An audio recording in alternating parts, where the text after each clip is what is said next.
Takže už pan nedělal jsem tam dalšího videa, mám tady Daylog 7. Teď jsem byl z výletu z Archeoskanzemu, nebo z Skanzemu, myslím, že to je Archeoskanzem.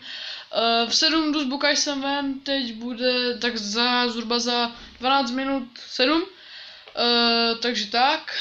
A tohle bylo mít z dnešního úvodu všechno a jdem se přesunout k počítači a zatím čau. OK, jsem zpět, budu mluvit trošku rychle, protože za prvé není moc času a za druhé, i kdyby to natáčení se mi furt vypíná, už to natáčím po třetí.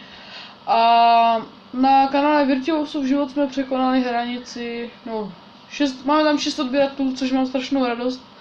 Na to, že jsem to nikomu, kdyby na svůj kanál jsem to nezdílel, tak je to dobrý, nebo nezdílel. Mám to na kanále, ale nedělal jsem o tom video. Mám tady možná žlutý to dělá světlo, jinak tam nic nemám v reálu. Nevím, proč tak dělá na tím.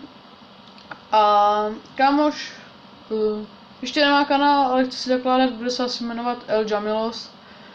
Tak natáčel vlog, až bude mít kanál, tak ho dám na svůj kanál, můžete se podívat. Můj hlavní kanál máte v popisku videa. A na hlavním kanále máme 319 odběratelů, což je strašně dobrý, protože to vám stouplo samo, což mám radost. Takže tak, je to taková rychlejší informačka, protože natáčení se fakt vypíná, já to nemůžu točit na tolik pokusů.